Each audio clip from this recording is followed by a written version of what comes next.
নবীজি সাল্লাল্লাহু আলাইহি ওয়াসাল্লামের নামে কোরবানি করা কতটুকু শরিয়া সম্মত? আলহামদুলিল্লাহ ওয়াসসালাতু ওয়াসসালামু আলা রাসূলিল্লাহ ওয়া আলা আলিহি ওয়া আসহাবিহি ওয়া মাওয়ালা মা বা'দ।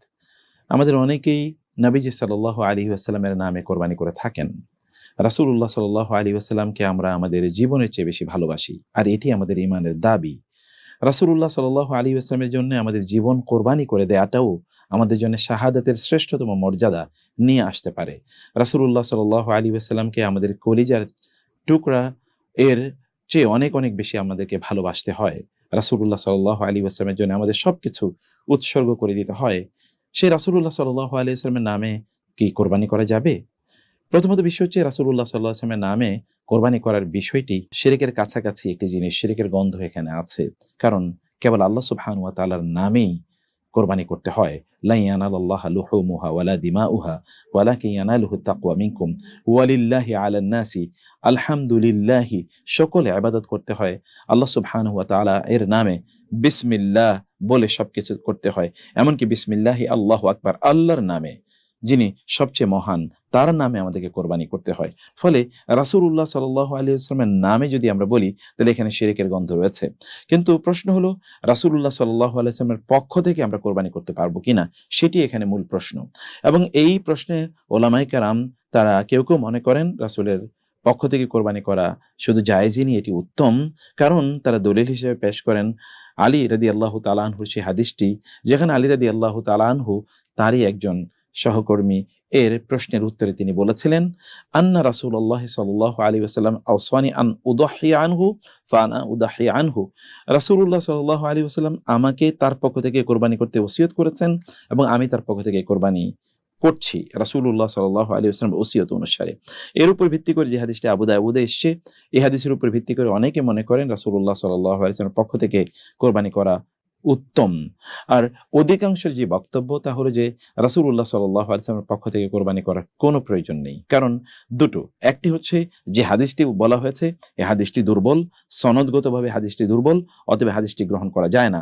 আর দ্বিতীয়ত হচ্ছে রাসূলুল্লাহ সাল্লাল্লাহু আলাইহি ওয়াসাল্লাম তিনি আমরা যত কাজই করি না কেন, যত ভালো কাজই করি না কেন, যেহেতু তিনি আমাদেরকে সে কাজের পথ দেখিয়ে গিয়েছেন, ফলে তিনি সকল ভালো কাজের যত লোক এই ভালো কাজ করবে সকলে মিলে যতটুকু সওয়াব পাবে, রাসূলুল্লাহ সাল্লাল্লাহু আলাইহি ওয়াসাল্লাম একাই ততটুকু সওয়াব পাবেন। কারণ ইসলামের মূলনীতি হলো রাসূলুল্লাহ সাল্লাল্লাহু আলাইহি ওয়াসাল্লাম বলেছেন, আদ-দাল্লু আলাল খাইরি কাফাইলিহি। কেউ যদি কোনো ভালো কাজের পথ দেখায়, তাহলে যত লোক ওই ভালো কাজ করবে তাদের সকলে মিলে যত সওয়াব পাবে, কেবল যিনি ওই পথ দেখাবেন তিনি ততটুকু সওয়াব পাবেন। এই ক্ষেত্রে রাসূলুল্লাহ সাল্লাল্লাহু আলাইহি ওয়াসাল্লাম তিনি যেহেতু কোরবানির এই যে সুন্নাহ, এটি তিনি আমাদেরকে দেখিয়ে গিয়েছেন, তার পথ ধরে আমরা কোরবানি করি। সেই কারণে আমাদেরকে রাসূলুল্লাহ সাল্লাল্লাহু আলাইহি ওয়াসাল্লামের পক্ষ থেকে নয়, বরং আমাদের নিজেদের পক্ষ থেকে আমাদেরকে কোরবানি করতে হবে। রাসূলুল্লাহ সাল্লাল্লাহু আলাইহি ওয়াসাল্লাম এর পক্ষ থেকে করার কোনো প্রয়োজন নেই, কারণ আমরা যত কোরবানি করব সকল সওয়াব তার আমলনামায় যাবে। দ্বিতীয়ত বিষয় হচ্ছে রাসূলুল্লাহ সাল্লাল্লাহু আলাইহি ওয়াসাল্লাম আমাদেরকে তার জন্য দোয়া করতে বলেছেন, যেমন আত-তাহিয়াতু লিল্লাহি ওয়াস সালাওয়াতু। এমনকি আমরা যখন নামাজের আযান যখন আমরা শুনি, সেখানে কিন্তু আমরা আল্লাহর কাছে দোয়া করি, আল্লাহুম্মা রাব্বা হাযিহি দাওয়াতিত তাম্মাতি ওয়াস সালাতিল কায়িমা আতি মুহাম্মাদিনিল ওয়াসিলাতা ওয়াল ফাদিলা। তাই না? আমরা কিন্তু রাসূলুল্লাহ সাল্লাল্লাহু আলাইহি ওয়াসাল্লামের মাকামে মাহমুদ যেন আল্লাহ তাআলা তাকে প্রদান করেন, সেজন্য আমরা রাসূলুল্লাহ সাল্লাল্লাহু আলাইহি ওয়াসাল্লামের জন্য দোয়া করি। এছাড়াও যখন আমরা দুরূদ এবং সালাম তার জন্য প্রেরণ করি, তখন কিন্তু তার জন্য দোয়া করা হয়। ফলে তার জন্য দোয়া করতে তিনি আমাদেরকে নির্দেশনা প্রদান করেছেন, এটি আমাদেরকে করতে হবে। ইয়া আইয়ুহাল্লাযীনা আমানু সাল্লু আলাইহি ওয়া সাল্লিমু তাসলিমা, তার জন্য দোয়া করা এটি আমাদের জন্য বাধ্যতামূলক।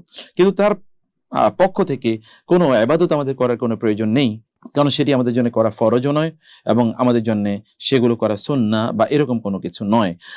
তাইলে আমরা তার পক্ষ থেকে আসলে না করে বরং আমাদের পরিবারের পক্ষ থেকে কোরবানি করা দরকার। তাতে আমাদের পরিবারের লোকেরা উপকৃত হবে, তারা কল্যাণ প্রাপ্ত হবে। এর কারণে আল্লাহ সুবহানাহু ওয়া তাআলা তাদেরকে দুনিয়া এবং আখিরাতে কল্যাণ প্রদান করবেন। আশা করছি আপনারা বিষয়টি বুঝতে পেরেছেন। আমরা ইমোশনাল জায়গা থেকে না বুঝে শরিয়ার মানদণ্ড থেকে যেন আমরা বিষয়টি বুঝি। আল্লাহ সে তৌফিক দান করুন। আল্লাহুম্মা আমিন।